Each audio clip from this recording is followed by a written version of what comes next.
আসসালামু আলাইকুম রহমতুল্লাহ। অন্যের দরজা জানালা উকি দেওয়া পাপ। ইসলাম মানুষের সম্মান, ব্যক্তিত্ব ও ব্যক্তিগত গোপনীয়তা রক্ষায় বিভিন্ন বিধান দিয়েছে।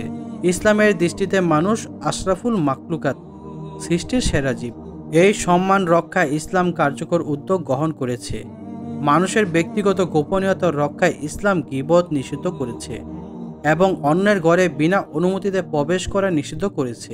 বিনা অনুমতিতে অন্যের ঘরে প্রবেশ করলে বিব্রতকর ও বিরক্তকর পরিস্থিতি তৈরি হতে পারে, যা ওই ব্যক্তির জীবন সংকুচিত কিংবা হুমকির সম্মুখীন হতে পারে।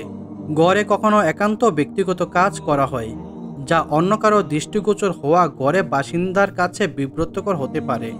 আবার ঘরোয়া জীবনে পোশাক পরিধানে প্রত্যেকের আলাদা রুচি ও স্বচ্ছন্দবোধ কাজ করে। অনেকের দেহে শয্যাযাপনের পোশাক থাকে বা পরিহিত পোশাকের অংশ বিশেষে খোলা থাকতে পারে। এসব পরিস্থিতিতে ঘর দরজা ও জানালা দিয়ে উকি দিলে কিংবা অনুমতি ছাড়া প্রবেশ করলে ঘরের অধিবাসী খুবই বিব্রতকর ও লজ্জিতকর অবস্থায় পড়তে পারে।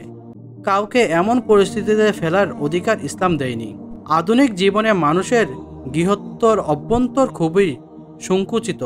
মানুষ নানা প্রয়োজনে বারান্দায় কিংবা ব্যালকনিতে আসে। উকি দিয়ে তাদের দিকে তাকিয়ে থাকা, ডিস্টার্ব করা গহিত অপরাধ। তাছাড়া ঘর বাড়ি হঠাৎ কেউ ঢুকে গেলে বা কারো দরজা জানালা দিয়ে দৃষ্টি দিলে মাহরাম নয় এমন কোনো পুরুষ বা নারীর উপর দৃষ্টি পড়তে পারে। এতে দৃষ্টান্তকারীর কবিরা গুনার লিপ্ত হয়ে যাবে।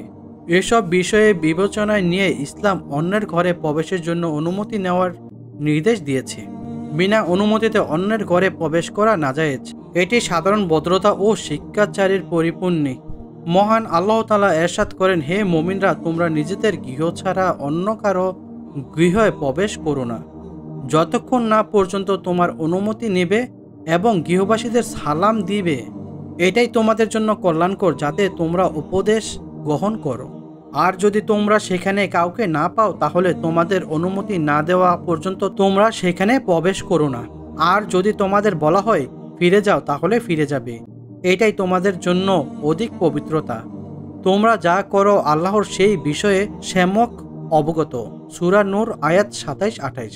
অন্যর গোপনীয়তা ও ব্যক্তিগত জীবনচারের স্বাধীনতা ইসলামের দৃষ্টিতে এটাই গুরুত্বপূর্ণ যে মাহরাম ব্যক্তিত্বের ঘরেও অনুমতি ছাড়া প্রবেশ করা নিষিদ্ধ। মাহরাম আত্মীয়দের যাদের পারস্পরিক বিবাহ হারাম, পরস্পরের মধ্যে পর্দা বিধা না থাকলেও একে অন্যের দেখা না যায়। তাই প্রাপ্ত বয়স্ক মারহামদের একের অন্যের ঘরে গেলে অনুমতি নিতে হবে। মাতা পিতা, প্রাপ্তবয়স্ক ভাই বোন, ছেলে মেয়ে সব মাহরামের ক্ষেত্রে এই বিধান প্রযোজ্য।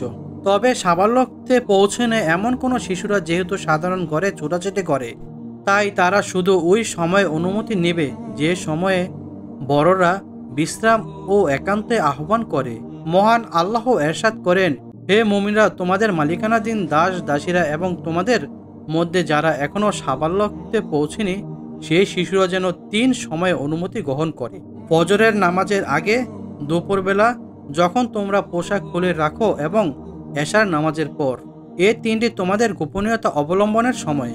সূরা নূর আয়াত 58-59। অনুমতি ছাড়া কারো গৃহান্তরে তাকানো এবং দরজা জানালা উকি দেওয়া আমর্জনীয় অপরাধ। আবু হুরায়রা রাদিয়াল্লাহু তাআলা থেকে বর্ণিত, রাসূল সাল্লাল্লাহু আলাইহি ওয়াসাল্লাম বলেছেন, যে ব্যক্তি কারো ঘরে বিনা অনুমতিতে উকি দিবে তার জন্য ওই ব্যক্তির চোখ ফুঁড়ে দেওয়া বৈধ। মুসলিম হাদিস 2158। অন্য হাদিসে এসেছে, রাসূল সাল্লাল্লাহু আলাইহি ওয়াসাল্লাম বলেছে, যদি কেউ তোমার ঘরে তোমার অনুমতি ছাড়া উকি মারে আর তুমি পাথর মেরে তার চোখ ফোঁটা করে দাও, তাতে তোমার কোনো গুনাহ হবে না। বুখারী হাদিস 6888। মহান আল্লাহ তাআলা আমাদের আমল করার তৌফিক দান করুক।